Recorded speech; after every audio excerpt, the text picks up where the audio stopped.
Moji frajeria a moje úchylky, tak takúto dostávam najčastejšiu otázku, tak dneska poďme na to. No, so mňou je to ťažko, pretože viete, že ja som vydatá za Markízu a toho času mám málo, ale je to to, čo vlastne ja hovorím, aj som si to nechala na poslednú adventnú nedeľu na tento rok a dala som si to akože do želaní a zapálila som si tú poslednú moju zo 4 sviečok a to je Génia, preto aby som múdro naložila s časom. Keďže už som veľká, tak viete, ja si 4-krát rozmyslím, komu idem venovať môj čas, keď mám náhodou, že voľno. Takže toto je jedna z vecí, ktoré sú iné oproti tej Bonike predtým. Áno, tá predtým, akože keď som mala frajera, tak zahmlenie mysle a už som bežala za ním a všetko som nechala tak. Podotýkam, že už keď bol Kevko veľký, predtým samozrejme na prvom mieste vždycky bol Kevin. Tak to proste u mňa bolo. No a môj frajer musí byť, má málo zásad, áno, ale jedna z týchto zásad je, že musí byť slobodný, pretože ja s obsadenými nerandím a na tom sa nič nezmenilo ani z tej doby predtým. A to nehovorím kvôli tomu, že proste Kevinov otec nás tedy osral s tou druhou, tak to je už kapitola za mnou, ale proste ja neznášam tieto mladé baby, ktoré berú otcov rodine a s týmto sa ja nikdy nestotožním a keďže v mojom veku sú všetci obsadení, tak čo ti zostáva? Tak musíš len randiť s mladšími, ale podľa mňa vždycky je to lepšie, ako randiť s obsadenými a brať niekomu otca, to proste, to neznášam. No a aby som nepovedala niečo, čo zase potom bude použité proti mne. Takže tento nielen, že má peknú riť, to je pravda.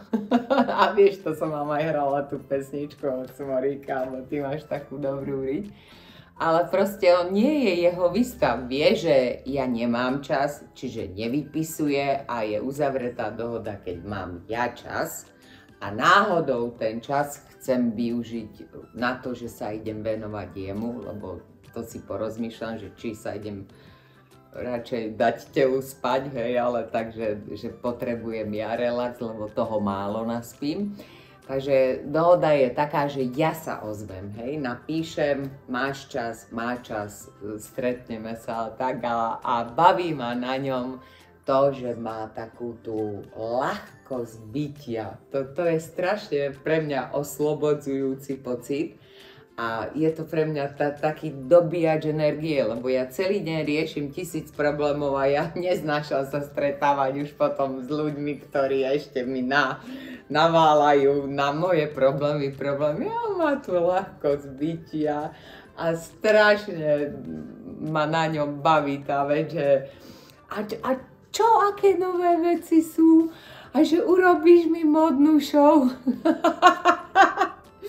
Takže ja z jednej modnej show, ktorú robím počas celého dňa v Markíze, tak potom mám súkromnú modnú show.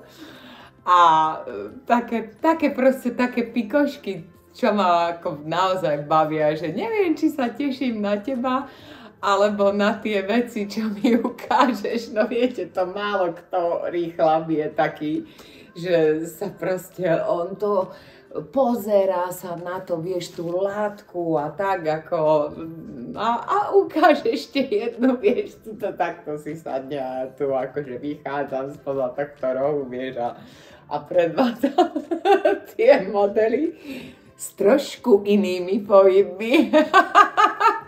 No ale je to také akože smiešné a baví ma to a keď mám čas, tak sa na to aj teším. No a moje uchylky, tak poďme na moje uchylky.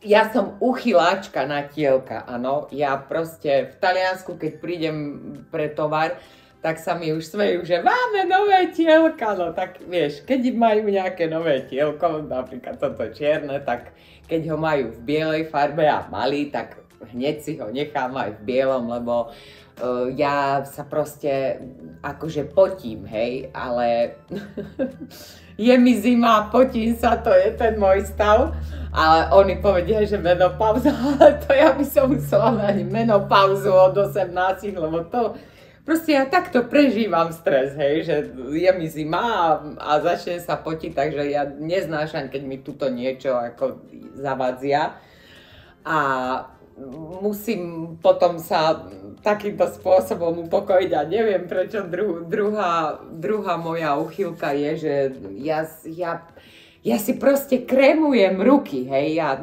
aj keď vojdem do auta, tak prvé čo je, idem si krémovať ruky, keď vyjdem z auta, idem si najprv nakrémovať ruky, no domov umyjem si ruky, hneď si proste mám túto úchylku a z tohto môjho krému to som veľmi šťastná, pretože naozaj všetko mi splnil. Je krásny flakón, taký sofistikovaný, tá vôňa je neskutočná proste a hlavne tá konzistencia ma baví, hej, predtým tie krémy buď boli masné, alebo mala som z toho suché ruky. Čiže toto je proste taká druhá moja úchylka. No a ďalšiu chvíľku, čo mám, tak vône. No a tento ma tiež baví, pretože ja som predtým používala ten Louis Vuitton, hej. A keď som prvýkrát sa navoňala s Dunujou, tak vieš, už keď prišiel, takže a Louis Vuitton má novú vôňu, lebo Monika, to nikto tak nevonia ako ty. No, nemám novú vôňu Louis Vuitton, mám ju ja, takže Dunia je proste môj splnený taký sen, lebo je to krásna vôňa a bola prvá vôňa, ktorú som teda ja osobne vymenila za Louis Vuitton. Takže toľko to pre vás dneska. Idem si zapáliť sviečočku.